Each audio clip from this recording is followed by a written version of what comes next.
Market లో invest చేసి మీ డబ్బులు డబుల్ చేసుకోవాలనుకుంటున్నారా? సుందరరామిరెడ్డి గారి సెమినార్ కి అటెండ్ అవ్వండి. నమస్తే, welcome to Suman TV. Present మనతో పాటు ఉన్నారు assistant professor in marketing VJIM Ramakrishna garu. నమస్తే సార్. నమస్కారం అమ్మా. సార్, మరి ట్రంప్ విషయానికి వస్తే ఎప్పుడైతే అధ్యక్షుడు అయ్యారో అప్పటి నుంచి ఇప్పటి వరకు హల్చల్ చేస్తున్నారని అనుకోవాలి. ఎన్నో వీడియోలో మనం మాట్లాడుకున్నాం. ఇప్పుడు ఏంటంటే ఆల్రెడీ H1B వీసాల పేరుతో మన వాళ్ళు సతమతం అవుతున్నారు, జరుగుతూనే ఉంది. ఇప్పుడు మళ్ళీ కొత్త బిల్లు ఒకటి సెనెట్లో ప్రతిపాదన జరగడం చూస్తున్నాము. అదేంటంటే మళ్ళీ కొత్తగా ఎవరైతే H1B వీసా జారీలు ఏవైతే ఉంటాయో మరి దాన్ని 3 ఏళ్ల వరకు నిలిపివేయాలి అని చెప్పేది ఒక బిల్ ప్రతిపాదించారు.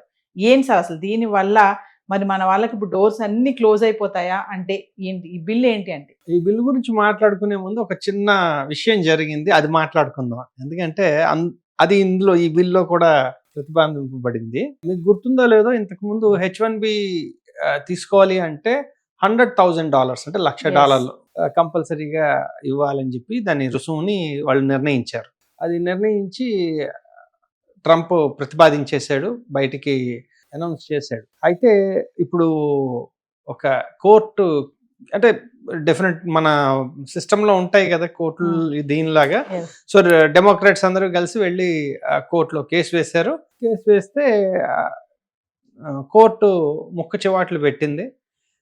బుద్ధుందా లేదా, అలా మీరు ఏకపక్షంగా ఎలా తీసుకుంటారు ఇలాంటి నిర్ణయాలు, ఇలాంటివి చెల్లవు, ఇది లీగల్ కాదు అని కోర్టు తీర్పు ఇచ్చేసింది. ఇప్పుడు కోర్టు తీర్పు ఇచ్చేసింది కదా అని చెప్పి కామ్గా ఉండట్లా. ఇప్పుడు ఈ బిల్ ఏదైతే ఉందో అందులో ఒక 4 విషయాలు చాలా క్లియర్గా ఉన్నాయి. అందులో ఒకటి, ఈ $1,00,000 ఏదైతే ఉందో ఆ ప్రతిపాదనని వీళ్ళు లీగల్ చేద్దాం అనుకుంటున్నారు ఈ బిల్లు ద్వారా. అయితే ఈ బిల్లులో ఉన్న 4 పాయింట్లు ఏంటి ఇప్పుడు మాట్లాడుకుందాం. మొట్టమొదటిది, 3 ఏళ్ల పాటు H1B అనేదాన్ని రద్దు చేద్దాం. అంటే 3 ఏళ్ల పాటు H1B రద్దు చేద్దాము అంటే ఇంక కొత్త H1B ఏవి రావు. సో ఇంక 3 ఏళ్ల పాటు మనం ఏం ఆలోచించక్కర్లా. రెండో విషయం ఏంటంటే, ఈ $1,00,000 ఏదైతే ఉందో దాన్ని లీగలైజ్ చేసి త్రూ లీగల్ ఛానల్, ఇప్పుడు $2,000 $5,000 ఉంటుంది, అలా కాకుండా $1,00,000 లీగల్గా చేద్దామని రెండో పాయింట్. మూడో ప్రతిపాదన ఏంటంటే, ఇంతకుముందు H1B స్టేటస్లో ఉన్నవాళ్ళు కూడా ఫెడరల్ జాబ్స్ చేయొచ్చు. ఫెడరల్ జాబ్స్ అంటే మన దానిలో గవర్నమెంట్ జాబ్స్ లాంటివి చేయొచ్చు. ఇప్పుడు అవకాశం లేదు. ఆ ఫెడరల్ జాబ్స్కి అనర్హులు అని ప్రకటించారు. ఇంకా 4వ విషయంకి వస్తే, సో మొదటిది H1B 3 ఏళ్ళు ఆపడం అనేది అయితే, తర్వాత దాన్ని సెలెక్ట్ చేసే విధానం ఏదైతే ఉందో దాన్ని కూడా మార్చేయాలని చెప్పి ప్రతిపాదనలో ఉంది. అంటే ఏంటంటే, ఇంతకుముందు లాటరీ బేస్డ్ మీద తీసుకునేవాళ్ళు, ఇప్పుడు అలా కాకుండా వారి జీతంపై ఆధారపడి దాన్ని బట్టి తీసుకుందాం అని ఇప్పుడు అనుకుంటున్నారు.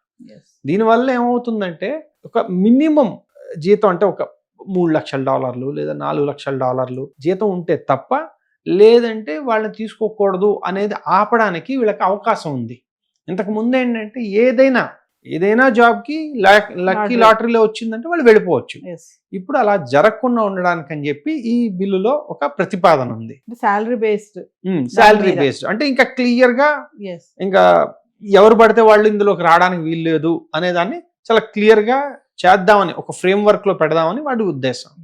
ఇలాగ 4 మేజర్ ప్రతిపాదనలతో ఉన్న బిల్లు ఇది. ఇప్పుడు మనకు వచ్చిన చిక్కు ఏంటంటే, అందరూ ఓదరగొట్టేస్తారు, అమ్మో బిల్లు వచ్చేసింది, లేదంటే అమ్మో ఇది అయిపోయింది, అమ్మో అది అయిపోయిందని. మనం కూలంకషంగా చూడాలి. అసలు ఇది ఓకే, బిల్లు ప్రవేశపెట్టారు, ఇల్లు అలగ్గానే పండగ కాదు కదండి, అది ఆమోదం చెందాలి కదా. ఇప్పుడు ఆమోదం చెందాలి అంటే అక్కడున్న పరిస్థితులు ఏంటి అంటే, అక్కడ సెనేట్లో 100 మంది ఉండేది సెనేట్ వాళ్ళకి స్ట్రెంగ్త్. అందులో 53 రిపబ్లికన్స్ ఉన్నారు, 47 డెమోక్రాట్స్ ఉన్నారు. అయితే మామూలుగా అయితే 51 అయితే మీకు బిల్లు గెలిచేసినట్టే. కానీ అక్కడ ఒక చిత్రమైన సిస్టమ్ ఉంది, దాన్ని ఫిలిబస్టర్ అంటారు.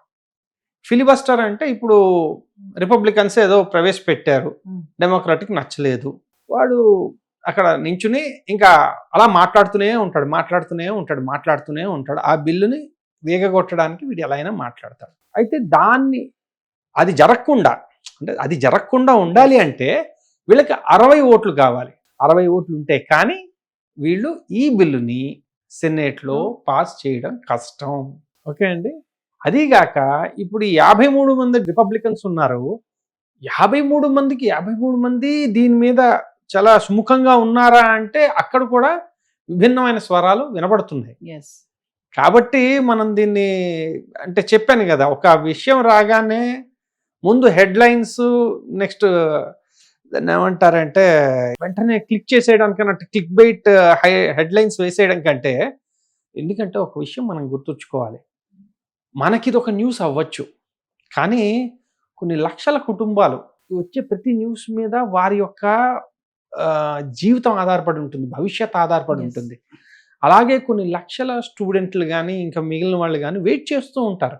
కాబట్టి ఇలాంటి విషయాలు ఎప్పుడైనా మాట్లాడేటప్పుడు ముందు అసలు ఏం చెప్పారు, దానివల్ల ఎవరెవరు ప్రభావితం అవుతున్నారు, ఇది జరిగే అవకాశం ఉందా లేదా, ఇది ముందు మనం జాగ్రత్తగా గమనించాలి.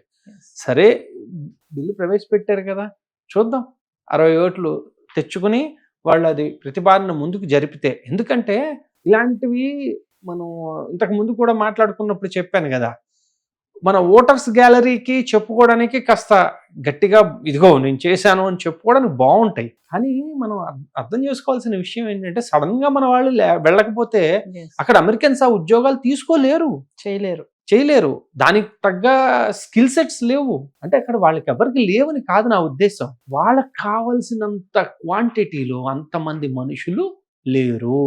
అది లేకపోవటం వల్ల ఏం జరుగుతుంది, అగైన్ ఈ కంపెనీస్ అన్ని రకరకాల కొత్త రూట్స్ లో వీళ్ళని ఎలా తీసుకోవాలి, అవుట్ స్టేషన్ దాని ఏమంటారు, విదేశీ కంపెనీలు లేదా మళ్ళీ వీళ్ళ ఆఫీసులనే విదేశాల్లో పెట్టుకుని అక్కడ తీసుకుని చాలా డిఫరెంట్ రూట్స్ లో వాళ్ళు చేయాల్సి వస్తుంది.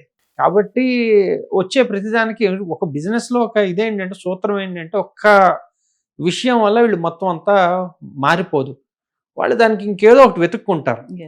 అంటే ఇటువంటి పరిస్థితుల్లో సార్, మరి అక్కడ ఉన్నటువంటి టెన్షన్స్ కానీ, వాతావరణం మార్పులు చేర్పులతో ఎవరైనా అమెరికా వెళ్ళాలి అనుకునే వాళ్ళకి మీరు చెప్తారా ఫైనల్ గా ప్రెసెంట్ టైంలో?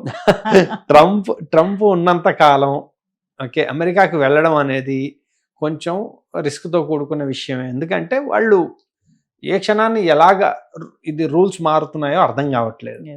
కాబట్టి నాకేం పర్వాలేదు అనే ఒక సెక్యూర్డ్ బేస్ ఉన్న వాళ్ళు అయితే హ్యాపీగా వెళ్ళొచ్చు.